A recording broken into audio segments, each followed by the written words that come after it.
Starting with the guy we saw the sizzle reel for. Pow, pow, pow to start the segment here. Offensive Rookie of the Year. His name's Justin Herbert. Heard of him? You should have. Recently retired Drew Brees. How about that? He was out at Chargers minicamp this week, hanging out, kissing babies, shaking hands, the whole nine.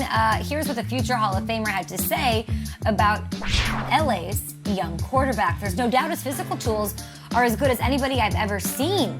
By all accounts, he's a great worker. He's got great leadership qualities.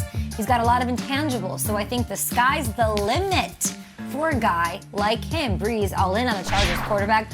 A bunch of us on this show also all in on the Chargers quarterback. So I ask you guys, who has higher expectations for 2021? Who do you have higher expectations for, rather? Justin Herbert?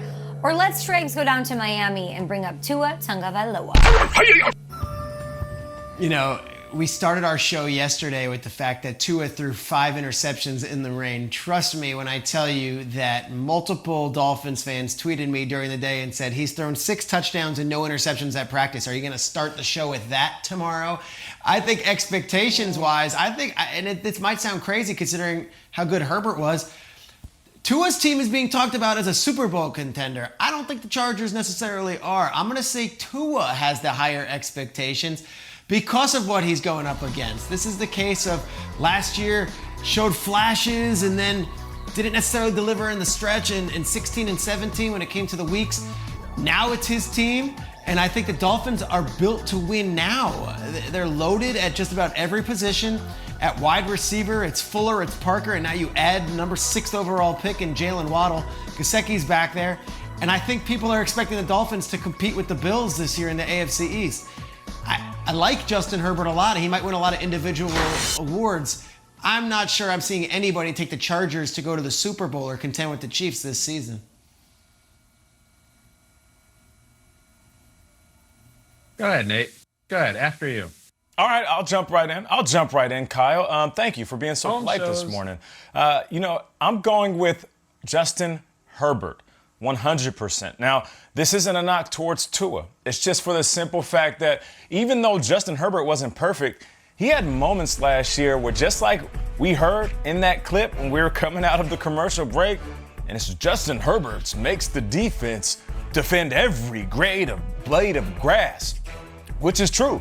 Because he can make every throw, he can push the ball downfield, he is a risk taker. You know how we had the reports yesterday of Tua throwing those interceptions, and Tua coming out and saying, listen, I'm trying to see what throws I can make, how aggressive I can be, or where I can fit certain throws in certain windows. Justin Herbert was doing that last year, sometimes at the detriment, but most of the time it shocked you.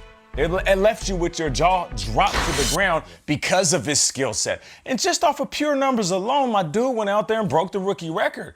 I believe it was 31 pass TDs for a rookie. You come in and right out the gate, you break one record. So I just feel like higher expectations, it's going to be Herbert because now he's already established himself as a 30-plus touchdown guy, a guy who was a franchise face, and now you have a Hall of Famer in Drew Brees saying he has the intangibles, the leadership, and everything you need in a QB. Yeah, expectations are higher. We're not even sure how good Tua is going to be without Ryan Fitzpatrick backing him up and playing his sub just in case things go wrong in Miami.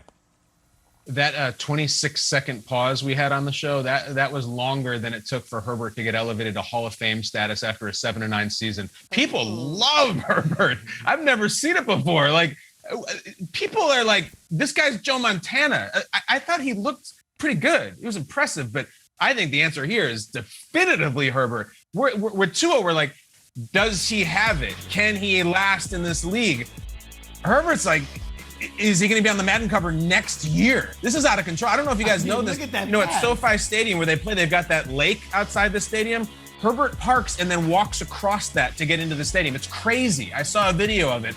It's Justin Herbert by far. It's all the conversation is, can he compete with Mahomes for the next 10 years? Again, one season, one very pedestrianly impressive 7-9 season.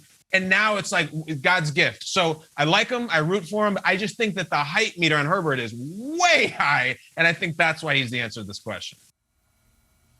And they're both facing different kinds of pressure, those two. At G McPhee, with your thoughts on this Throwdown Thursday.